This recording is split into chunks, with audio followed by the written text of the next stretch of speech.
వే gold trusted gold buyers మీరు తాకట్టు పెట్టిన బంగారాన్ని విడిపించి ఈ రోజు ఉన్న మార్కెట్ ధరకు కొనబడను. ప్రభుత్వ అధికారి నిర్లక్ష్యం పట్ల విరక్తి చెందినటువంటి ఒక రైతు ఏకంగా అధికారిని చెప్పుతో కొట్టాడు. ఈ ఘటన కర్ణాటకలోని బాగల్కోట్లో జరిగింది. ఇక టౌన్ డెవలప్మెంట్ అథారిటీ కార్యాలయంలో అధికారిని చెప్పుతో బుద్ధి చెప్పారు రైతు అంటూ కూడా అనేక రకాలుగా ఈ వీడియో వైరల్ అవుతూ ఉంది. అసలు ఏం జరిగింది అన్నటువంటి అంశాన్ని మనం కనుక చూస్తే, తన భూమిని తీసేసుకోవడం జరిగింది. తన భూమిని సేకరించిన తరువాత ఇప్పుడు పరిహారం కోసం కార్యాలయాల చుట్టూ తిరుగుతున్నా గానీ మిగిలినటి వారందరికీ కూడా పరిహారం ఇస్తున్నారు.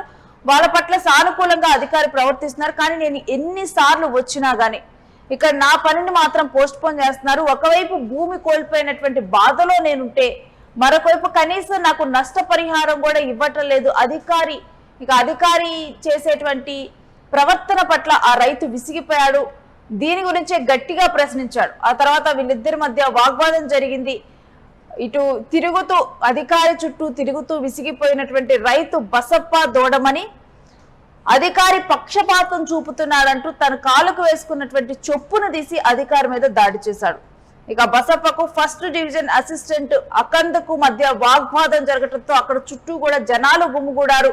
పరస్పరం ఇద్దరు భౌతిక దాడికి పాల్పడ్డారు. దీంతో ఉద్రిక్త వాతావరణం ఏర్పడింది. ఇక అకందను చెప్పుతో కొట్టాడు రైతు బసప్ప. ఇక భయంతో ఆ అధికారి బసప్పను వదిలించుకొని గదిలోకి వెళ్లి తలుపులు వేసుకున్నారు. ఇక కొందరు అధికారులు అక్కడికి రావటం నచ్చజెప్పే ప్రయత్నం చేశారు. ఇక ఈ ఘటనకు సంబంధించినటువంటి వీడియో సోషల్ మీడియాలో వైరల్ గా మారుతుంది. ఇక జనరల్ గా కూడా అంటే బసప్ప ఎంత విసిగిపోయాడనేది కూడా మనం అర్థం చేసుకోవచ్చు అంటూ కూడా కామెంట్స్ చేస్తున్నారు. నార్మల్ గా కూడా గవర్నమెంట్ ఆఫీసులకు వాళ్ళ పనుల కోసం వెళ్ళినప్పుడు పదే పదే అధికారులు తిప్పించుకుంటూ ఉంటారు. కానీ చేసేదేమీ లేక కూడా వెళ్ళిన వాళ్ళు, ఎందుకంటే అదే అధికారి వల్ల పని అవ్వాలి. ఒకవేళ వీళ్ళు కనుక దురుసుగా ప్రవర్తించినా, కొంత కోప్పడినా గానీ ఆ పని జరగదు. అందుకని చెప్పి రైతులు కానీ అక్కడికి వెళ్ళినటువంటి వారు అందరూ కూడా సైలెంట్ గా ఉంటారు. ఎన్నిసార్లు తిప్పితే అన్నిసార్లు తిరుగుతారు. ఎన్ని గంటలు ఎదురు చూడమంటే అన్ని గంటలు పడిగాపులు కాస్తూ ఉంటారు ప్రభుత్వ కార్యాలయాల చుట్టూ. కానీ ఇంకా బసప్ప మాత్రం అధికారి ప్రవర్తనను తాను ఖండించాడు. అధికారిని గట్టిగా ప్రశ్నించాడు. ఇక ఇది మిగిలినటువంటి అధికారులకు ఎవరైతే ఈ రకంగా ప్రవర్తిస్తారో, రైతులను తమ చుట్టూ వాళ్ళ అమాయకత్వాన్ని వాడుకొని తమ చుట్టూ తిప్పుకుంటూ కూడా వాళ్ళ సమయాన్ని వృధా చేస్తారో, వాళ్ళని ఆవేదనకు గురి చేస్తారో, అలాంటి అధికారులకు ఇలాంటి పాఠం తప్పనిసరి అంటూ కూడా కొంతమంది అయితే ఈ ఘటన మీద అయితే స్పందిస్తూ ఉన్నారు. ఒక ముసలి రైతు, ఒక వృద్ధ రైతు అని చెప్పాలి. తన భూమిని కోల్పోయారు. తనకు ఆసరాగా ఉన్నటువంటి భూమిని కోల్పోయిన వ్యక్తి మరి ఆ భూమిని కోల్పోయిన తర్వాత వచ్చేటువంటి డబ్బు మీదే వాళ్ళ జీవన కానీ ఆధారపడి ఉంటుంది. దాన్నే వాడుకొని వాళ్ళ జీవనం కొనసాగిస్తారు. అలాంటి నష్టపరిహారం ఇవ్వకుండా రోజు పిలిచి గంటలు గంటలు పడిగాపులు కాపించుకొని ఎన్నిసార్లు తిరిగినా గానీ ఈ చేసేది ఏమీ లేకపోవడంతో కూడా మనం చూస్తూ ఉన్నాం. చుట్టుపక్కల కూడా అంటే ముందుగానే తాను ఈ విషయంలో అంటే కొంతమందిని తీసుకొని వచ్చినట్లుగా మనకు అర్థమవుతుంది. ఒకసారి చూద్దాం నిరసన తెలపడానికి.